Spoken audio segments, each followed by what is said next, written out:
Muchas gracias que nos acompañan esta noche ya de julio, 1 de julio del 2020. Estamos en una edición más de A Ocho Columnas. Nuevamente nos acompaña el señor gobernador desde sus oficinas en Palacio de Gobierno, con nuestra respectiva sana distancia, y estaré presentando también a nuestros compañeros. Señor gobernador, felicidades porque hace 2 años ganó el presidente Andrés Manuel López Obrador y ganó también el ingeniero Cuitlagua García Jiménez esta gubernatura. Hablaremos de eso y de otros temas. Lo saludo. ¿Cómo está? Muy bien, un gusto saludarles. Buenas noches, señor gobernador. Adrianita, ¿cómo estás? Andas en Hawái, Adrianita, ¿cómo estás? Muy buenas noches a todos, siempre un gusto compartir con ustedes este espacio. En Dubái está Mario Lozano. ¿Cómo estás, Mario? Bien, gracias, Ramsés. Adriana, buenas noches. Señor gobernador, buenas noches. Feliz Día del Ingeniero, aunque sea ya tarde, pero feliz día. Ah, felicidades, es cierto. Y yo desde la... Hombre. Así es. Y desde la magisterial aquí lo saludamos, señor gobernador, a nuestra sana distancia. Señor gobernador, hay muchos temas. Obviamente estaremos hablando de los 2 años del movimiento, de cómo va la administración, pero primero lo último, si usted me permite. Yo sé que está usted en coordinación con la Fiscalía General del Estado en torno a lo que sucedió en la rectoría. La rectora de la Universidad de Valladolid, me dicen que hay 2 líneas de investigación, una se debilita mucho, que es la del robo. No sé cómo va este asunto de la rectora, o la rectora en este caso, Guadalupe de Martínez, la rectora de la Universidad Valladolid, y ya estaremos hablando, si usted nos permite, de otros puntos. ¿Cómo va ese asunto? Sí, un hecho muy lamentable, lo vamos a investigar a fondo. Hay las 2 líneas de investigación que la fiscal nos informó. También se abundó en estos días más sobre una de ellas. La del robo está en entredicho, pero hay otra que en estos días se fortaleció y que probablemente sea la más adecuada. Me tengo que reservar los detalles de los avances, pero algo sí queremos decir. Nosotros, cuando nos hemos comprometido a acabar con la impunidad, hemos dado claros ejemplos, e incluso en hechos tan lamentables, pero a veces que han sido muy mediáticos. Hemos dado no solo con los responsables materiales, sino también con los intelectuales. Sin crear chivos expiatorios, se han resuelto homicidios de personas que tienen alguna relevancia política o, en este caso, social, y hemos dado con los responsables. Así que lo único que les espera a quienes hayan cometido estos hechos es la justicia. Es un compromiso de este gobierno de ya no dar carpetazos ni dejar las investigaciones inconclusas por una eternidad. No olvidemos que venimos de una administración de la Procuración de la Justicia que ocultó más de 100 carpetas de investigación de presuntos responsables y delincuentes, y eso pues trajo como consecuencia que cundiera la impunidad. Ahora no, hay una nueva fiscal comprometida. Gracias a ese cambio en la administración de la Fiscalía General del Estado, se ha dado con los responsables, insisto, no solo materiales, sino también intelectuales, como los parece haber. Señor gobernador, aprovechando estos 2 años de su triunfo en las urnas, primero, platícanos, ¿dónde estaba? ¿Cómo le dijeron que ganó? ¿Qué fue lo primero que sintió? Y a partir de ahí podemos hacer un corte de caja, cómo recibe Veracruz y qué se ha hecho en estos 2 años de manera significativa a favor de las y los veracruzanos. Estábamos en lo que se conoce como el búnker electoral. Estaba Rocío Nale, el actual secretario de Gobierno, Eric Cisneros, un servidor y del equipo técnico de cómputo que concentraba toda la información de nuestra estructura electoral. En ese punto Nosotros a la 1 de la tarde recibimos los primeros informes de cómo iban las elecciones y en ese momento veíamos que el licenciado Andrés Manuel López Obrador iba directo a una victoria muy cantada.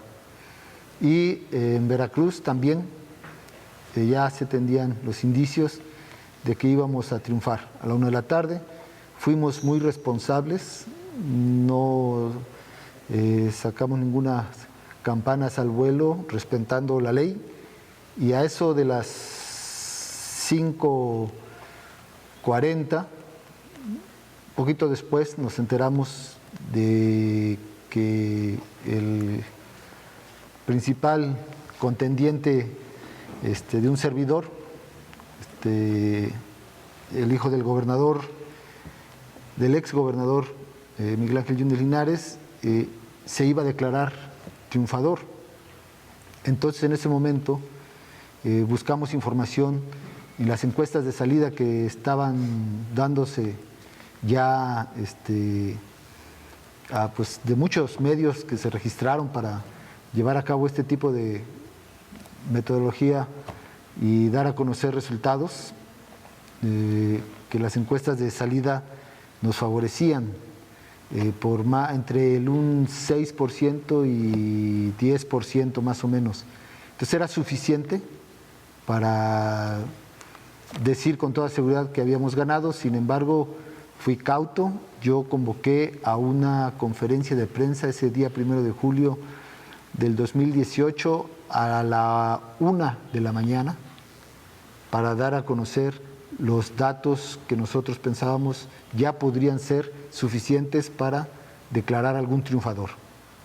Entonces convoqué una conferencia de prensa a la 1 de la mañana ya del lunes, 2 de julio. Pero ante eso, de que se estaba adelantando para declararse ganador, el que finalmente fue pues, un contendiente perdedor, iba a salir, entonces salimos nosotros a las 6, entonces del búnker, con la alegría, con el gusto de saber esos resultados preliminares que ya teníamos en nuestra mano, decidimos salir, convocamos recordemos que en ese entonces Rocío Nale era candidata a senadora, entonces convocamos a Ricardo Agüed, que también nos acompañaba, Rocío Nale, el que era entonces presidente del partido, por el cual me postularon, y decidimos salir a hacer un comunicado. El comunicado primero decía que había que esperar y que nosotros llevábamos la gran ventaja, que nos ya casi lanzaba como los virtuales ganadores, pero en ese momento de la conferencia, en los medios nacionales ya televisivos se dan a conocer, hablo a eso de las 6:15, se dan a conocer ya los resultados preliminares a nivel nacional. Ganaba Andrés Manuel López Obrador la presidencia de la República y ganaba un servidor Veracruz. En el momento de la conferencia, si revisan las grabaciones que están por ahí, estábamos en medio de la conferencia cuando dice alguien de los reporteros, en este momento Mitofsky en Televisa está anunciando que gana un servidor, bueno, dicen Cuitlahua García, con una ventaja contundente. Y bueno, no se equivocaron, así fue. Ya después el propio OPLE, en el conteo rápido, da a conocer una cifra ya más oficial de este tipo de procesos estadísticos y da a conocer en efectivo que habíamos ganado. Yo no miento, procuro ser cauto cuando, aunque tenga yo cierta información, cuidar la ley, respetar a los contendientes y bueno, quien quedó como mentiroso y lo que siempre fue, pues la misma línea del padre, mentir, y pues ahí también marcamos una diferencia de quién procede diciendo la verdad y quién siempre trata de engatusar y engañar. Y pues muy contentos con ese triunfo, porque fue el resultado de una lucha muy larga. Ayer, precisamente ayer, les contaba que yo muy joven participé como observador electoral de la elección del ingeniero Eberto Castillo 92. contra 1992. Patricio Chirinos. 1992, era yo un chamaco prácticamente, y recorrimos varias casillas y recogimos varias evidencias de lo que había pasado en la jornada electoral, pero en ese entonces pues no existía ni el órgano electoral que tenemos ahora estatal, ni el INE, ni el IFE, lo que lo antecedió, tampoco. Era un órgano electoral aquí en el Palacio de Gobierno que presidía el secretario de Gobierno en turno y los representantes de los partidos, y ahí se hacía lo que ahora es un consejo ciudadano, se entiende ciudadano. Entonces buscamos nosotros entrar cuando yo era joven aquí a Palacio, a este Palacio, en el 92. Palacio, ahí fue mi primera experiencia en cuestiones electorales ya formales.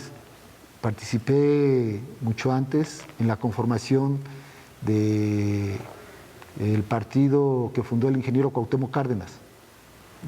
Sí, entonces, y el mismo Andrés Manuel López Obrador, de muy joven fui a hacer capacitación electoral, y desde ese entonces pues me estaba convenciendo que para transformar este país había que recurrir a la vía electoral de manera pacífica. En el 2006, pues ustedes saben la historia, el alegato que nosotros hicimos de que sucedió un fraude tremendo y que estuvimos ahí presentes cuando se estaba entre la fecha de la elección del 2006 y en lo que tardó el tribunal de determinar el candidato ganador. Recordemos que el tribunal es finalmente quien entrega la constancia de mayoría al próximo presidente de la República. En ese lapso, pues hubo todo un movimiento que encabezó el actual presidente, el licenciado Andrés Manuel López Obrador. Bueno, yo era uno de esos jóvenes que andaban ahí presenciando, y solamente el discurso que el licenciado Andrés Manuel López Obrador da en el Zócalo, dirigiéndose al pueblo de México, de qué paso seguía después de lo que se iba a consumar como un gran fraude, y nos planteó la disyuntiva, es decir, nos vamos a una lucha que se va a postergar mucho tiempo, pero que va a ser seguro el triunfo, o podemos encabezar un movimiento que podría terminar en una guerra civil. Y él mismo dio su opinión, dijo, lo voy a someter a votación, pero voy a dar mi opinión. Yo pienso que debemos ir por una lucha pacífica y cuyo resultado final, aunque sea largo, ¿sí?, podría ser la obtención del triunfo.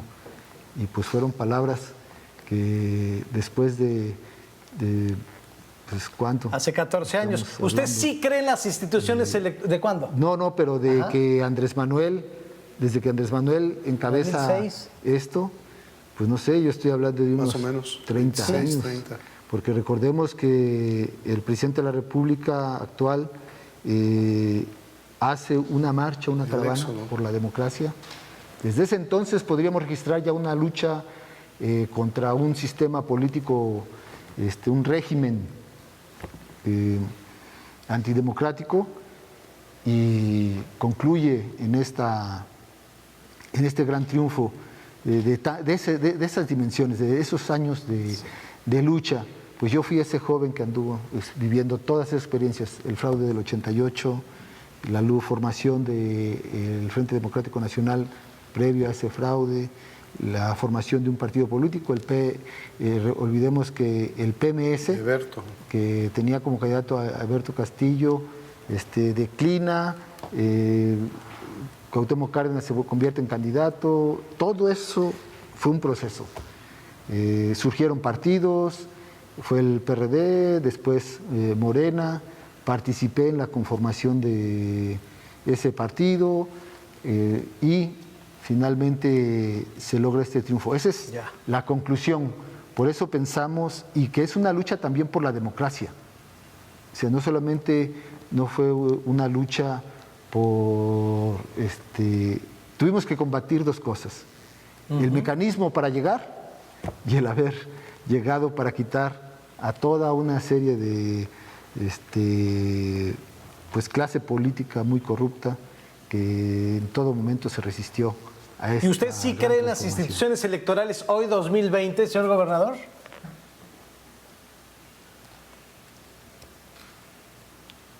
Las estamos transformando y creo que finalmente se vinieron transformando a través de esta lucha.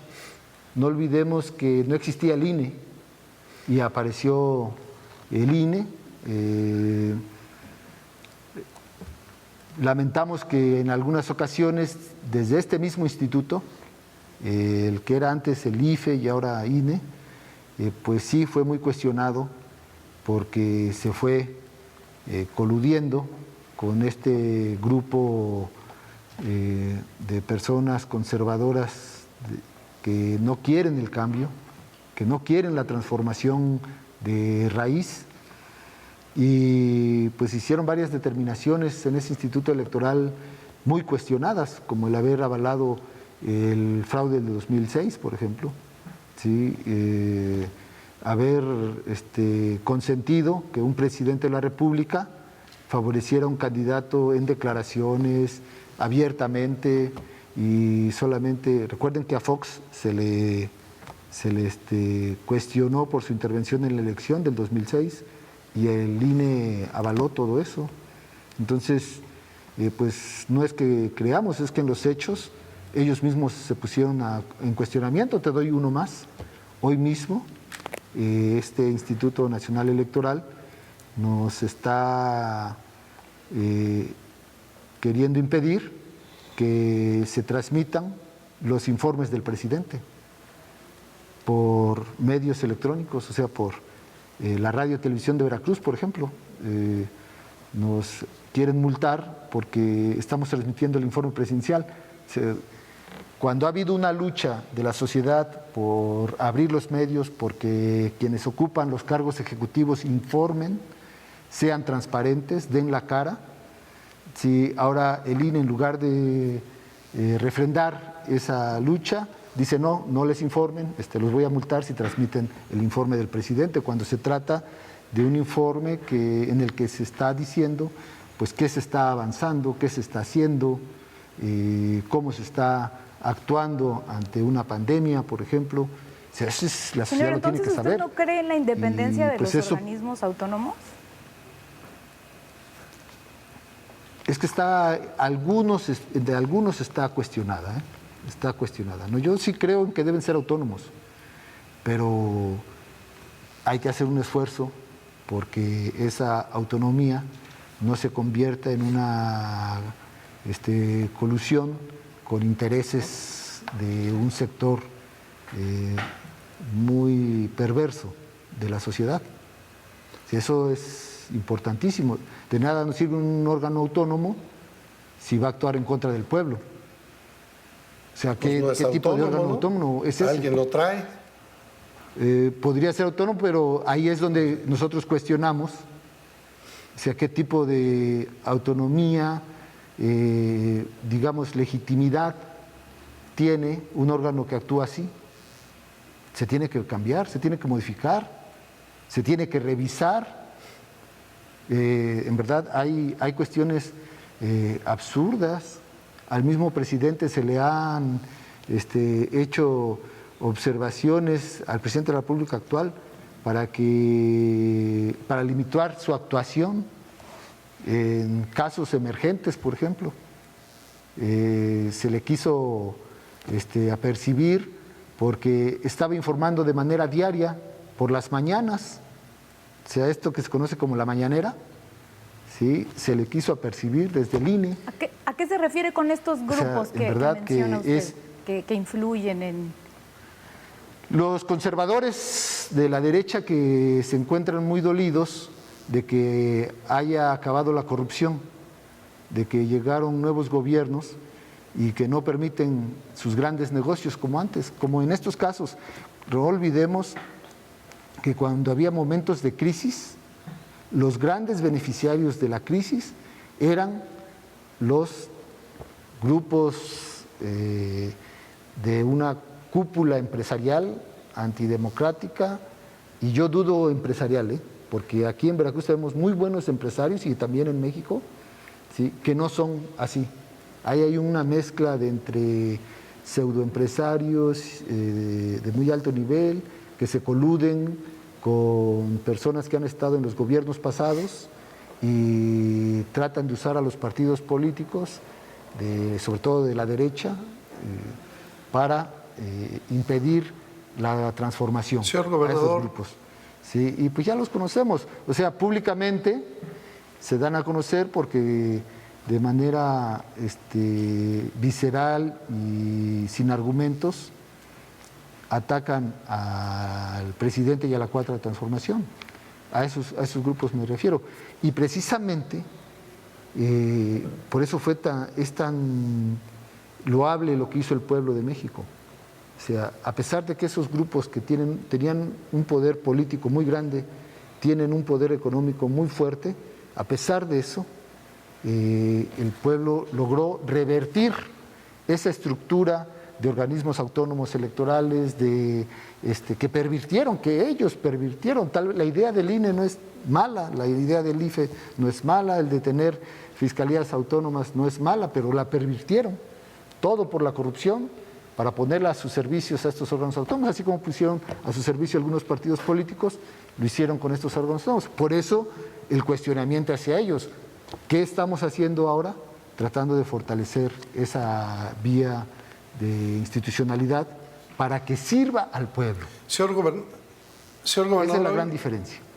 Ellos lo hacían para que sirva a unos intereses particulares, nosotros queremos que sirva hoy que al cumple pueblo. usted 2 años de su triunfo en las urnas, sus adversarios durante el día dijeron que no había nada que festejar. ¿Con qué hechos les contesta? Mira, les duele mucho, muchísimo, que hayamos hecho obra pública en zonas tan apartadas donde ellos lo único que hicieron fueron a comprar votos si es que se paraban por ahí. He ido a municipios donde nunca ha ido un gobernador en las últimas décadas. ¿Sí? Tezcatepec. Hicimos un puente que es la entrada al municipio, ¿sí? Donde ellos habían hecho un puentecito que se cayó 2 veces. ¿Sí? Bueno, hoy cuentan con un puente y una entrada digna a su municipio, Tezcatepec. ¿Por qué? Porque es un municipio indígena, ¿sí? Que la mayoría no habla español, está en la zona serrana de Guayacocotla y que para llegar no hay camino pavimentado. Es todo terracería para llegar a ese municipio, a la cabecera municipal de ese municipio. Y nunca se había parado un gobernador. Bueno, fuimos e hicimos obra ahí, hay un puente. Por cierto, lo voy a dar a conocer para que las fotografías de cómo está ahora ese puente, para que vean que es realidad, porque luego dicen que nada más son hechos. Ahí mismo está otro municipio que se llama Zacualpan, ahí cerquita de Tezcatepec. Estamos hablando de la Sierra Guayacocotla, está en el norte de Veracruz, en las colindancias con la zona huasteca de Hidalgo. Bueno, ahí está Zacualpan y ahí hicimos escuelas, ¿sí? Había escuelitas que tenían aquel engaño de que iban a dar computadoras y multimedia, ¿sí? Bueno, pues les pusieron las instalaciones, nunca llegó la pantalla, nunca llegó nada, fue un verdadero engaño. Y ahí están los niñitos, estaban los niñitos, yo pasé por ahí a una de estas comunidades y me pidieron que si podía mejorar su escuela. Bueno, hoy es una realidad. Ahí en Tlachichilquillo y en Zacualpilla, ambas localidades del municipio de Zacualpan, nos comprometimos, ya son una realidad. Hay una telesecundaria ahí en la que los padres de familia también están laborando, siembran hortalizas llevan la cooperativa de la escuela para invertir otra vez en su escuela, pero pues ¿con qué tanto podrían avanzar? Me comprometí por el hecho y hablé con los estudiantes y las estudiantes, porque había muchas jóvenes que estaban ahí comprometidas con su escuela, y les dije, por esta actitud que tienen ustedes de sembrar hortalizas para que con el fruto de la venta de esas hortalizas ustedes contribuyan a su escuela, permítanme, yo voy a hacer, voy a dar indicaciones para que se haga la barda que ustedes están solicitando. Era una barda perimetral, ya está realizada, es una obra hecha. Ahí en esos lugares, claro, antes no la hacían ahí porque no se ve, nadie va a ir hasta Zacualpan a verlo. Gracias ahora que existen las redes, yo las estoy publicando estas obras. Pueden buscar en espacios educativos de Veracruz, en Facebook, y ahí van a encontrar todas estas obras. Las benditas redes sociales. Estoy hablando. Y ahí están los alcaldes para también dar testimonio de lo que estoy diciendo. Entonces, ¿qué pasa? Les duele mucho que hayamos puesto en evidencia que una cuarta transformación fue hacer obra pública ahí donde ellos solamente compraban votos y engañaban a la gente. Nos dejaron un retraso de por lo menos unos 20 años en esas comunidades. O sea, ahí falta todo. Falta agua, faltan obra pública para escuelas, falta maestros, falta obra, drenaje, pavimentaciones, etcétera. Nos hemos coordinado con los alcaldes de las regiones montañosas de Veracruz para empezar a resarcir ese gran daño que dejaron. ¿Qué decimos con los alcaldes? Por ejemplo, en esa zona, alcalde, ¿tú qué pones? Y ellos dicen, bueno, si usted me ayuda con las escuelas, yo pavimento esta calle. Si usted me ayuda con esta pavimentación de calle, yo meto drenaje. Y así hemos ido, ¿eh? Yo le agradezco mucho a los alcaldes de esa zona, de Guayacocotla, de Texcatepec, incluso hasta de Tlachichilco, más abajo, también desde Benito Juárez, incluso podemos venir más abajo, está Izhuatlán de Madero, y así. Hemos hablado con todos esos alcaldes y hemos dicho, bueno, si tú pones algo, yo pongo otro, y hablamos con la federación y la federación pone algo más. Y ahí están. Pero ¿quién se para hasta allá a conocer? Entonces hubo quien puso en duda eso, de que si lo habíamos hecho, de cuánto habíamos hecho, y entonces le dije al secretario de Infraestructura y Obra Pública, a Helio y a Sen Jansen, a los dos también, a Sen Jansen, le dije, mire, vamos a hacer esto, publiquen en redes una obra que hayan hecho. Me dijo, oiga, tenemos 400 aulas. Le digo, pues una diaria, o háganlo por grupos, por escuela. Sí, publiquen una diaria.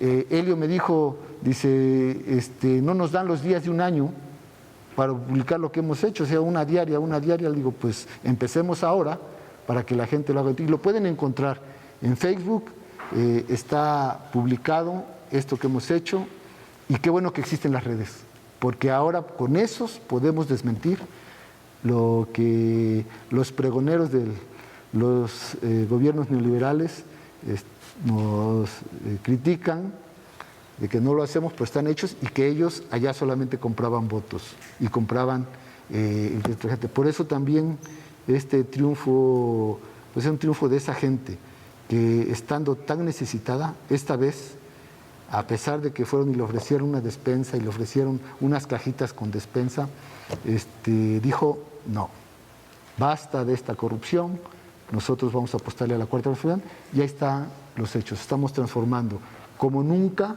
estamos, otro dato, arreglando los centros de salud. Y doy un ejemplo. Y en un municipio, porque luego puede decir que yo estoy con... no, en un municipio que surgió de un partido que no fue el que me postuló, ¿sí? Benito En la Juárez. zona norte. Que vayan al centro de salud, al centro de salud, sí, hablo de la misma región, de toda esa región, Benito Juárez. El alcalde es testigo, ¿sí? Fiel testigo de cómo estaba el centro de salud antes que llegáramos nosotros y cómo está ahora que entramos Señor, nosotros. pero esto no es parte de la que lo vayan a ver. responsabilidad de los servidores públicos? O sea, es una parte que tendría que ser el trabajo de cualquier servidor público, Sí, de cualquier claro. partido político. Sí, así es. Lo que pasa es que los otros no lo hacían y nosotros sí lo estamos haciendo. Y lo peor todavía, que aquellos que no lo hicieron, que por ejemplo tuvieron la presidencia durante 12 años, ¿sí? Porque son ahorita los más ácidos y viscerales en sus críticas, ¿sí? Tuvieron 12 años en la presidencia y no hicieron nada de esto que hicimos nosotros, en año y medio que llevamos. ¿Sí? O sea, dejaron, esas escuelas ahí estaban desde ese entonces. Esas escuelas no las inventamos nosotros, no son escuelas nuevas, son escuelas que tienen 30 Pero años. abandonadas. Sí, 20 años, 15 años, y no les hicieron nada. Y en cambio decían, o sea, imagínense, ¿no? En el 2006, del 2006 al 2012, del 2000 al 2006, todo lo que decían que estaban haciendo, y eso, pura mentira de los gobiernos corruptos neoliberales de la derecha. Lamentablemente, lo tengo que decir y ser así de claro, les duele que ahora nosotros sí lo estamos haciendo y demostrando con ello que sí se puede, porque ese era su argumento también, a pesar de que económicamente nos dejaron una carga de deuda, vaya, grande. Incluso se atrevieron a decir que la deuda que hoy tiene Veracruz, sí, yo la provoqué. Si esos 41,000 millones de pesos de deuda que hoy tenemos en Veracruz, que es solo la deuda contabilizada por las entes bancarias. O sea, hay otros pasivos, ya lo he explicado varias veces. Sí, le querían enjaretar a usted 17,000 millones Bueno, más, ¿no? Que no existen. Sí, dijeron que por qué había reestructurado y que con esa reestructura habían endeudado por 37,000 millones de pesos más. Bueno, yo les pregunto, bueno, revisen la deuda, los términos, cómo estaba la deuda antes de que entrara y ahora que estoy yo. Y es 3,000 millones de pesos menos reconocidos por Hacienda Federal. ¿Sí? 3,000 millones de pesos menos. ¿Sí? Eso es lo que nosotros hemos hecho. Sí se reestructuró, pero no quieren decir que no se contrató con eso nueva deuda. Lo único que se hizo es aprovechar que la buena administración, la austeridad que habíamos aplicado, nos mejoró la calificación y por lo tanto pudimos aspirar a nuevos porcentajes de interés. Hay una sobretasa que se modifica y que le permite a bancos comprarse deuda entre ellos, ¿sí? O sea, comprarse la deuda y entonces ofrecerle al deudor mejores tasas, ampliar términos, en fin. Bueno, pues nosotros ni ampliamos el término, bajamos la tasa, conseguimos un ahorro y la deuda se quedó. Señor gobernador. Sí, gracias al Sí. buen manejo. Y todavía más. Esa reestructuración, ¿sí?, nos costó menos, porque hay que pagar por ese tipo de reestructuraciones, nos costó menos que le costó al gobernador anterior, el que me antecedió, mucho menos. A él le costó 900 millones de pesos, lo que a nosotros nos costó solo 24. Perfecto. O sea, nada más para que vean el robo que también hicieron en el La manejo reestructuración financiero de la famosa, ¿no? deuda.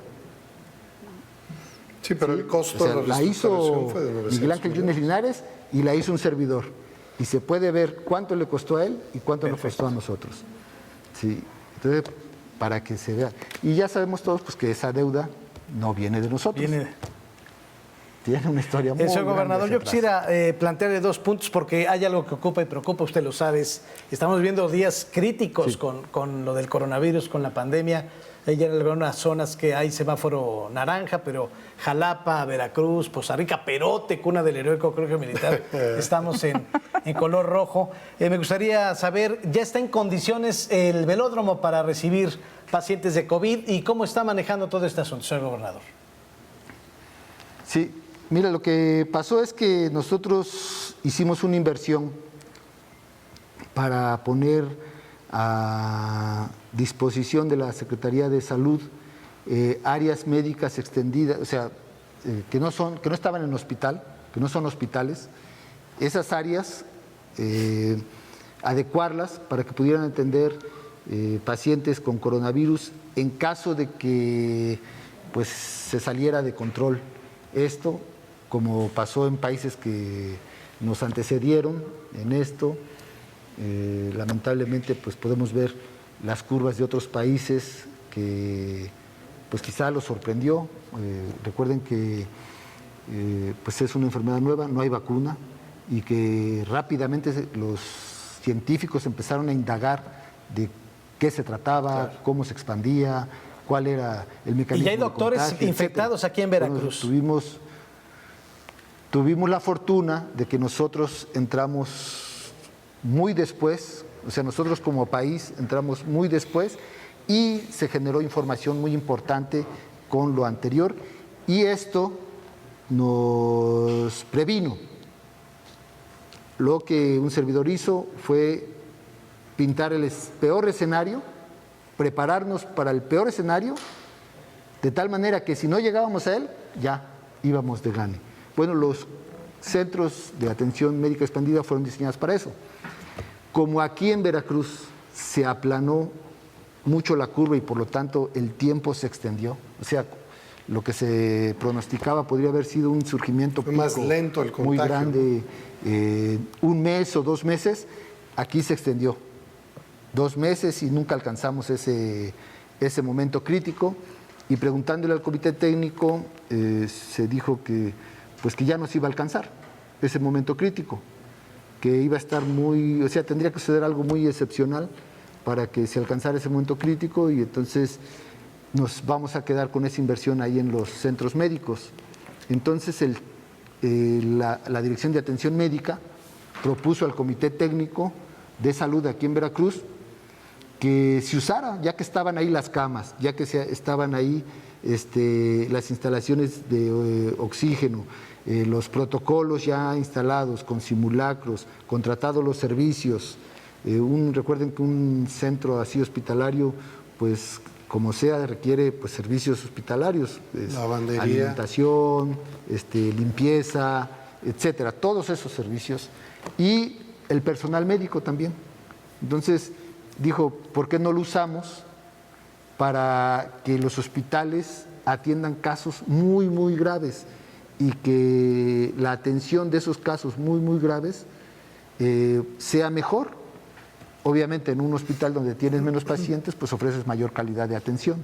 O sea, una enfermera en lugar de atender 10, pues atiende 5, y entonces pues tiene una interacción más rápida con los enfermos, está programada para atender solo 5, etcétera.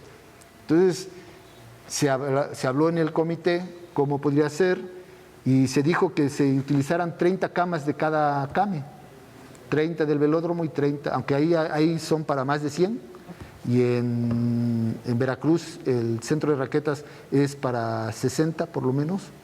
Entonces dijimos, bueno, hagamos esta estrategia médica que propone el centro, la Dirección de Atención Médica, en trasladar pacientes y usar las instalaciones, pues finalmente ya se había hecho la inversión. Pero aquí hay una confusión. Entonces, y ya se había contratado personal.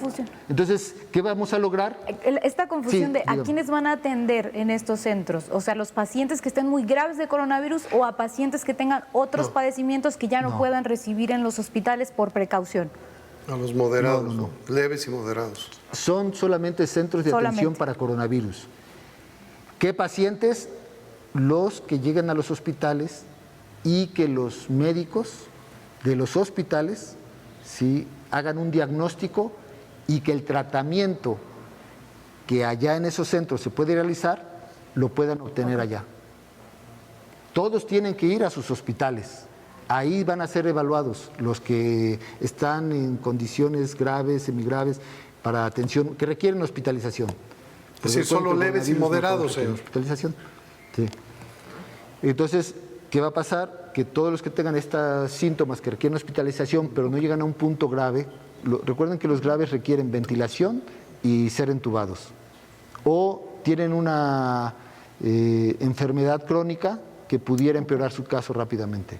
Bueno, esos son los que se hospitalizan, y de esos que se hospitalizan, hay quien supera muy rápido la etapa crítica, pero tiene que quedarse ahí en observación. Bueno, lo que nos pidieron es decir, bueno, traslademos a ese al CAME, allá hay enfermera, allá hay médicos, allá hay todo, pero ya no va a requerir más que recuperarse en una etapa larga.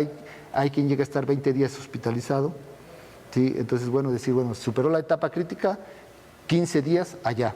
O hay quien, el promedio me decían, es de 10. O sea, hay quien en 3 días sale, llega, lo atienden, 3 días sale. Bueno, pero hay pacientes que se van quedando en observación más tiempo y hay pacientes que siguen dando positivo durante el tratamiento. Entonces, esos pacientes, después de la valoración de un médico en el hospital, son los que van a ser trasladados.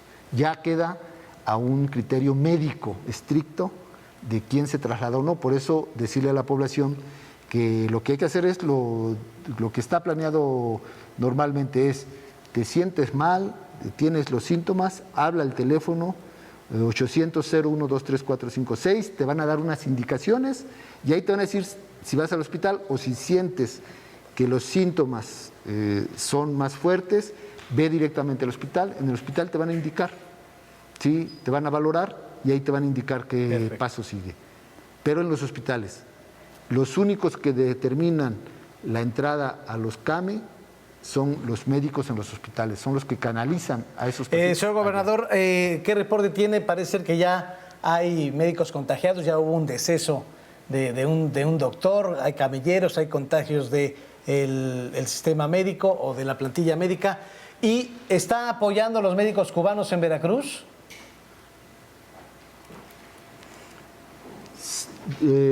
Primero, sí hay contagios, algunos médicos se han contagiado, ha habido algunos decesos, pero la gran mayoría ha salido adelante. Pues un médico tiene la ventaja de que sabe exactamente su situación médica y sabe cómo atenderse, ¿no? Y toma las decisiones muy a tiempo.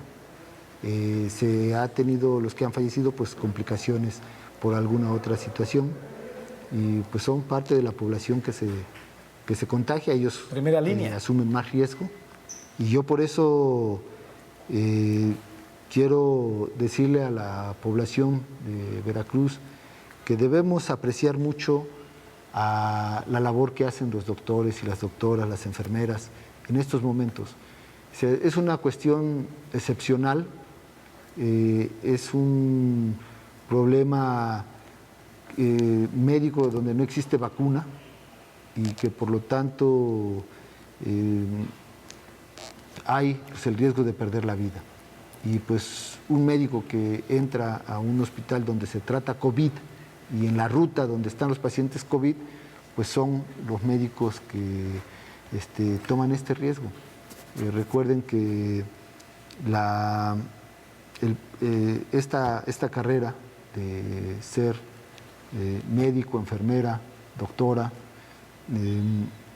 pues requiere un sentimiento humano de parte de quienes estudian muy especial, humanista, de entrega y de en situaciones como esta poner incluso en riesgo su vida. Gobernador, antes de que Ramsés nos... Y por eso es triste luego enterarse de las agresiones o de los intentos de agresión. Por fortuna cesaron y por fortuna en el pueblo de Veracruz hay conciencia de esto, de que a los médicos hay que respetarlos, a las doctoras hay que respetarlas, a las enfermeras hay que respetarlas. Por fortuna cundió ese mensaje bastante bien y hay mucho respeto por la labor que están haciendo. Y pues ahí está la prueba de que están arriesgando su vida. Hay lamentablemente algunos fallecimientos. La gran mayoría está trabajando, tienen sus medidas, tienen sus protocolos, conocen los protocolos y saben quién toma ciertas medidas y quién toma otras, dependiendo del nivel de riesgo que están dentro del hospital. El área de atención, pues son áreas de atención diferentes, para eso se diseñaron hospitales COVID con áreas COVID especializadas, donde la ruta para llegar es de un paciente que tiene coronavirus, es una en la que está bien definida y los médicos, las doctoras, todos saben cuál es esa ruta el protocolo para cuidarse. Gobernador, En fin, antes de todo que eso. nos termine Ramsés, Los médicos sobre cubanos. la otra pregunta, los cubanos, recordemos que después de, pues ¿cuántos años será? Yo le he puesto 30 años, pero probablemente menos, porque no existía esa política muy atrás, al contrario, se abrieron universidades, se contrataron jóvenes doctores, se abrió, exacto, había una oferta muy grande para cursar la carrera de medicina. En la época de la neoliberal cambió. Disminuyeron la matrícula de las universidades para las carreras médicas. No olvidemos cuántos jóvenes fueron rechazados que querían entrar a la Facultad de Medicina en todas las universidades. No hablo nada más de la UB. En todas las universidades era rechazo. Había 2.000 aspirantes, recibían nada más a 100. 2.000 aspirantes, es decir, que 1.900 dejaban fuera. Y año tras año, durante muchos años, ¿qué provocó esa política neoliberal? Sí, que hoy no tengamos médicos. Que hoy tenemos que estar buscando médicos, a ver de dónde. Y pues aquí en Veracruz, incluso los medios, algunos medios mejor dicho, hicieron alaraca de que algunos médicos se resistían a prestar servicio, de que no querían tratar el tema coronavirus. A mí ni un médico me dijo eso. Yo no recuerdo un médico que haya dicho yo no quiero prestar mi servicio, no. Algunos médicos dijeron dennos las condiciones para auxiliar, pero sacaron en algunos medios de que no, de que se están resistiendo, entonces, y que se habían amparado. Recordarán que aquí en Veracruz estaban promoviendo los amparos, no médicos, unos que se hacían como representantes de los médicos, que engatusaron a algunos para que se ampararan y ganaron no ganaron el amparo, les admitieron el amparo. ¿Sí? Ante eso, ¿qué haces? No tienes médicos. Unos se resisten, muy poquitos, mínimo, ni el 1% se resistió, pero digamos que unos. Yo soy el responsable de la atención de salud, tengo que buscar, pues no decir, pues ¿saben qué? Pues ya no tenemos médicos, ya pues ni modo, me siento y me cruzo de brazos, ¿no? Entonces inmediatamente me puse a contactar, hablé con el INSABI, le digo, y ellos dijeron, estamos contratando, te vamos a mandar médicos, pero no era sencillo, pues que la demanda era nacional, la demanda de médicos era nacional. Entonces yo me enteré de que había médicos cubanos que estaban yendo a Sudamérica, que de donde un país latinoamericano los rechazaron primero, después ya pedían que volvieran. Y dije, no, pues si ya alguno los rechazó, yo pido mano. Entonces rápidamente pedí que si había médicos disponibles, porque estamos contratando todavía, y invito que si hay más médicos aquí nacionales, de donde hubiera, estamos contratando en Veracruz, enfermeras y doctores. Perfecto. Y doctoras, especialistas internos, etcétera. Está abierta la convocatoria. Bueno, por fortuna logramos este convenio con la Embajada de Cuba, firmamos, nos apoyó el INSABI para eso, para el contacto y todo eso, y nosotros hicimos el convenio con la embajada, y entonces llegaron médicos cubanos por fortuna, y con eso nos permitió poder satisfacer la demanda en hospitales donde, por ejemplo, tuvimos médicos enfermos y enfermeras. Entonces ahí pudimos, en lo que ellos iban, recuerden que se tienen que confinar, tienen un aislamiento, ahí pudimos por fortuna poner algunos, y tenemos ahorita ya suficientes médicos para tratar 2 minutos, Mario. la demanda que hay. Señor gobernador, va a ser muy difícil que en 2 minutos pueda detallarlo, pero solo para cerrar, ¿cuánto en estos 2 años ha invertido el gobierno federal en apoyos a Veracruz? Y tal vez 2 o 3 de los rubros más importantes, por favor. Bueno, el gobierno federal en cada año, 2019, debió haber invertido cerca de los 50,000 millones de pesos en Veracruz, en apoyos. No hablo del presupuesto que se integra con varias fuentes, el presupuesto de Veracruz. no. Del presupuesto federal, de los apoyos que el presidente de la República decidió, En el más 19. de 50,000 millones de pesos. 19. Y una cantidad un poquito superior este año, porque este año hubo un recurso adicional como el del apoyo de los 25,000 pesos. Sí, que ya comentamos, en 2 meses de apoyos en estos días de coronavirus, 12,000 millones de pesos. O sea que aquí va a llegar como a 60,000 al año, o más. 60,000 millones de pesos. Millones de pesos. Nunca jamás en la historia de un Estado se había visto esta.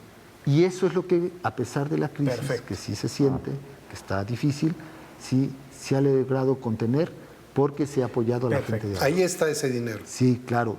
Lamentablemente, pues hay unas capas a las cuales no ha podido llegar esto, pero hemos contenido. Ahora viene el esfuerzo de todos por llegar a la nueva normalidad, cuidándonos. Señor gobernador, se me está acabando el crédito para variar de mi internet, se nos termina el tiempo. Adrianita, algo en 20 segundos que quieras decir. Van a seguir las mesas para la construcción de la paz, las mesas de seguridad que se organiza cada mañana, Siempre, sí. tras lo ocurrido en la Sí, Ciudad de México siempre, con el las encargado de requerimos la mucho. seguridad de los capitalinos. Muy bien. Bueno, acá no tenemos esa situación, pero Así es. eso pasa obviamente cuando no hay pactos con los grupos delictivos. Muy Acá bien. en Veracruz no los hay, por lo Sí. tanto corremos también riesgos, pero... Vamos a cuidarnos, señor gobernador. Gracias, señor no vamos a gobernador. Se nos ceder. termina el tiempo y gracias por la ampliación presupuestal de RTV también. ¿Eh? Ah, no, ¿verdad? Todavía no. No, allá vamos a aplicar la austeridad. Gracias, señor gobernador. Por ti. Cuídese mucho. No, pues Gracias. Gracias, señor gobernador. Buenas noches. Gracias. Nos vemos. Buenas Gracias, noches. Mario. Gracias, Adriana. Pero lo más importante, Buenas noches. gracias a usted. Muy buenas noches. Sí, sí, dígalo. Rápidamente, vamos a hacer un informe el lunes 6 de julio a la 1 de la tarde. Un informe de qué tanto llevamos en estos 6 meses de gobierno del lunes 6 2020. de julio. Señor gobernador, muchas gracias. Que la pase bien. Gracias.